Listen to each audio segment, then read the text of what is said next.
श्रद्धा murder case में एक बड़ा खुलासा हुआ है। कई खुलासे आए दिन हो रहे हैं। वो खुलासा हुआ है जो बता रहा है कि आफताब ने कैसे श्रद्धा का जीना दूभर कर रखा था, कैसे उसे हर पल मारे जाने और टुकड़े टुकड़े हो जाने का डर सता रहा था। और पुलिस को लिखी चिट्ठी में श्रद्धा ने सीधे जान को लेकर खतरा बताया है। वो कह रही है कि आफताब मारता पीटता है, जान लेने की धमकी देता है, टुकड़े टुकड़े करने की भी धमकी देता है। तो ये चिट्ठी हम आपको दिखा रहे हैं।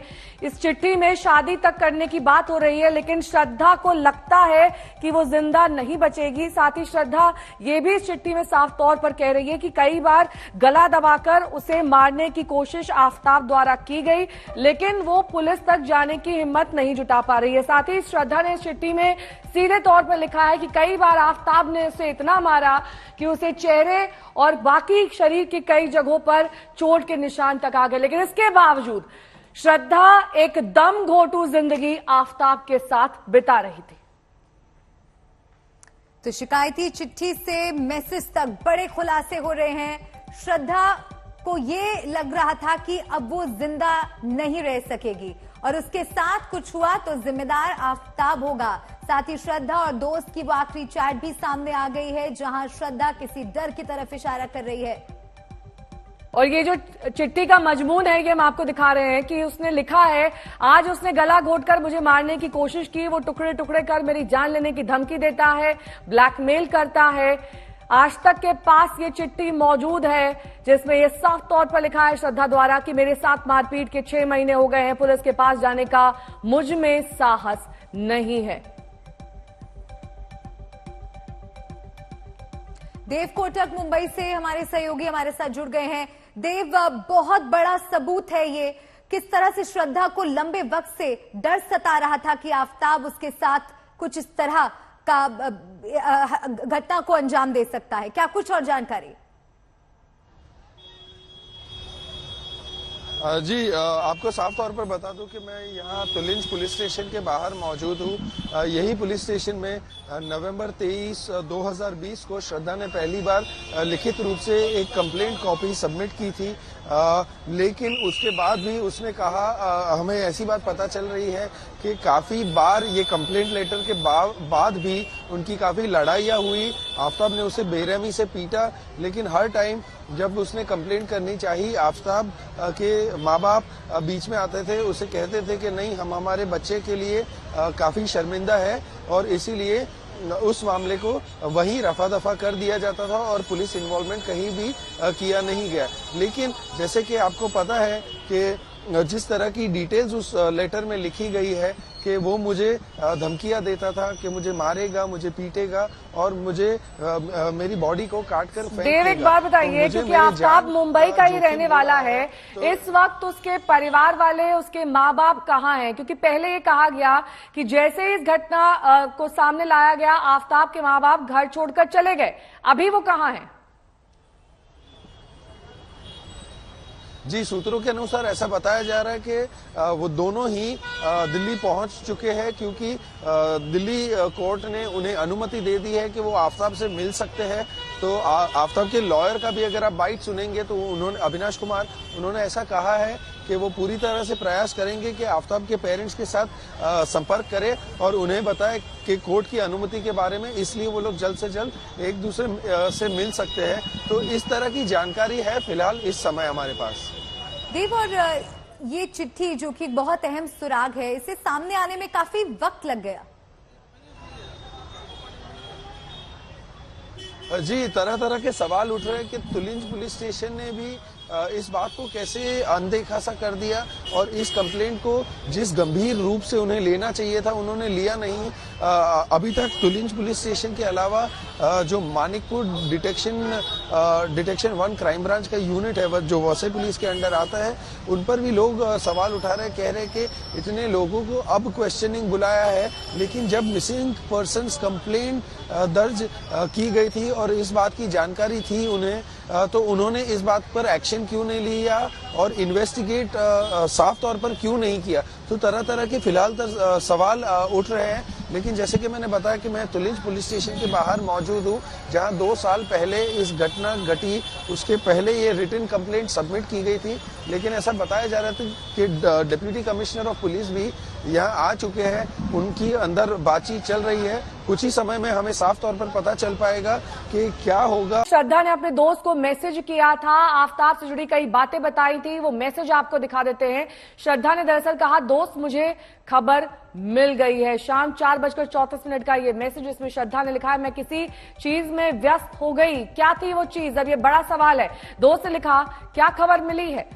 18 मई 2022 को ये मैसेज भेजा गया था। ये श्रद्धा का आखिरी मैसेज हो सकता है, और इसके बाद श्रद्धा का कोई जवाब नहीं आया।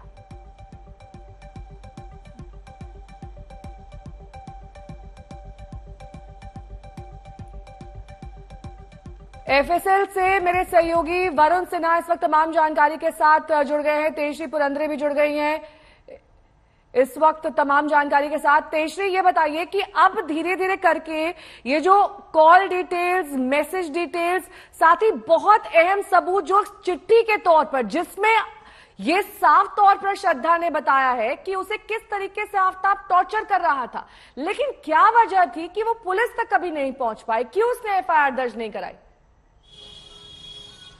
जैसे जैसे दिन बीतते जा रहे हैं, देखिए एविडेंसेस भी सामने आते जा रहे हैं और पुलिस जो है वो सबूतों के पास और भी ज्यादा पहुंच रही है। ध्यान हमें ये रखना होगा कि अभी हाल ही में इन्वेस्टिगेशन शुरू हुआ है, तो हो सकता है आने वाले दिनों में और भी ज्यादा पुख्ता सबूत सामने आए। लेकिन जो सवाल आपने पूछा उस पर मैं आना चाहूंगी कि श्रद्धा पुलिस के पास क्यों नहीं जा पाई। हालांकि सबसे पहले वो पुलिस के पास 2020 में गई भी थी, लेकिन फिर उसे लगा, क्योंकि आफताब ने उसे बहला फुसलाकर उसे माफी मांगकर उसे, और श्रद्धा ने भी उसे फिर माफ कर दिया था। लेकिन बड़ी बात यह है, जब हमने मनोचिकित्सक से बात की, साइकोलॉजिस्ट से बात की, तब उनका ये कहना है कि अमूमन ऐसे रिश्तों में या फिर ऐसे सर्कमस्टेंसेस में होता ये है कि जो विक्टिम होता है, जो लड़की होती है, वो अमूमन यही सोचती है कि मेरी यदि दुनिया इतनी अंदर की यही है तो बाहर की दुनिया कैसी होगी। उनमें ये आत्मविश्वास नहीं आता कि वो बाहर के लोगों को कैसे फेस करेंगे। दूसरा सबसे बड़ा सवाल, जो आज तक के पास एक्सक्लूसिव चैट सामने आई है। अब 18 मई वही दिन था जब उसका कत्ल किया गया, जब उसका मर्डर किया गया, और उसी दिन उसकी जब हत्या की गई, उस दिन उसने क्या कहा, उसने कहा कि मुझे खबर मिल गई है। अब ये खबर क्या थी? क्या ये खबर वही थी जो वो बताना चाह रही थी? क्या वो पुलिस के को जानकारी देना चाह रही थी कुछ, या वो पुलिस को जानकारी देने वाली थी, या फिर आफताब ने एक बार फिर से उसके साथ मारपीट की थी, या फिर उसको कहीं ना कहीं ये अंदेशा लग गया था कि आफताब उसके साथ क्या करने वाला है। लेकिन जब शाम होते होते उसके दोस्त ने उससे पूछा कि क्या है खबर, what's the news, what is the news, लेकिन उसकी बात का कोई जवाब नहीं आया। जी, वरुण सिन्हा का भी हम रुक करते हैं और उनसे जानते हैं कि पॉलीग्राफ टेस्ट आज भी होने वाला है। आज राउंड 2 है और कल हुए पॉलीग्राफ टेस्ट के वो 12 सवाल भी आज तक के पास आ गए हैं। क्या जानकारी वरुण? देखिए, कल करीब 3.5 घंटे जो है वो पॉलीग्राफ टेस्ट चला। पहले प्रोसेस हुआ, उसके बाद आफताब यहाँ 6 बजे आया था, 9:30 बजे तक रहा और करीब 18 सवाल उससे पूछे गए। शुरुआती दौर में जिस तरीके से इंडिया टुडे आज तक के पास जो एक्सक्लूसिव सवाल हैं वो सीधे तौर पर समझाते हैं कि मर्डर करने के पीछे वजह क्या थी, क्या ये प्री प्लान तरीके से श्रद्धा का मर्डर किया गया था, मर्डर करने के बाद किस तरीके से आफताब ने सबूतों को ठिकाने लगाया, क्या वेपन यूज किया गया था। ये तमाम ऐसे सवाल थे जो पूछे गए आफताब से कल। ऐसे में यही प्रोसेस आज भी रहेगा। आज भी आफताब जो है दोपहर बाद आ सकता है और जिन सवालों के जवाब आफताब ने संतुष्ट करने वाले नहीं दिए थे, उन्हीं सवालों को आज रिपीट किया जाएगा। तो मान के चलिए करीब 50 से ज्यादा ऐसे सवाल होंगे। कुछ सवाल 18 करीब कल पूछे जा चुके हैं और आज करीब 35 सवाल पूछे जाएंगे। कुछ सवालों को रिपीट किया जाएगा। एक पैटर्न होता है इसमें सवाल पूछने का, जैसे अमूमन पहले से 5 सवाल के बीच में जिन सवालों पर आफताब कहीं ना कहीं संशय उत्पन्न करता नजर आया, उन्हीं सवालों को अगले 10 सवालों के बाद पूछा जाएगा और इसी पैटर्न पे रिपीट किया जाएगा। यानी अगर अपराधी या फिर आरोपी कहीं ना कहीं भटका रहा है तो सवालों के जवाब में मतभेद उत्पन्न होना ये समझाता है कि वो झूठ बोल रहा है। वरुण, एक बात बताइए कि क्या कल पूछे गए सवालों से ये साफ हुआ कि ये प्री प्लान मर्डर था या फिर फिट ऑफ रेज में किया गया था? क्या घटना किस तरीके से अंजाम इसे दिया जाएगा, इसकी पूरी प्लानिंग की गई थी? बॉडी के पार्ट्स कहां फेंके गए जाएंगे, इसका पूरा मैप तैयार किया गया था? क्या कुछ सामने आ रहा है कल के सवालों से? देखिए, बहुत हद तक जिन सवालों के जवाब आफ्ताब ने कल दिए हैं उन सवालों को आज रिपीट किया जाएगा, लेकिन हाँ, ये जरूर है कि शुरुआती दौर से साफ लग रहा है, क्योंकि आप खुद सोचिए 6 महीने तक किसी को भनक नहीं लगी। अभी भी पुलिस जो है वो पिछले 10 दिनों से लगातार सबूतों को इकट्ठा कर रही है, तो कोई शातिर अपराधी ही इस प्रकार का मर्डर प्लान कर सकता है। तो ये बात अच्छी तरीके से दिल्ली पुलिस जानती है और इसीलिए पॉलीग्राफ टेस्ट और उसके बाद नार्को टेस्ट की प्रक्रिया को अपनाया जाएगा। ये स्पष्ट है कि कल आफ्ताब जब यहाँ पर आया बहुत रिलैक्स था, उसका ब्लड प्रेशर बिल्कुल नॉर्मल था, बिल्कुल थोड़ी देर में आराम से वो 20 मिनट उसने साइकोलॉजिस्ट से बात करी और बात करने के बाद वो आसानी से जो है पॉलीग्राफ टेस्ट की प्रक्रिया में शामिल हो गया।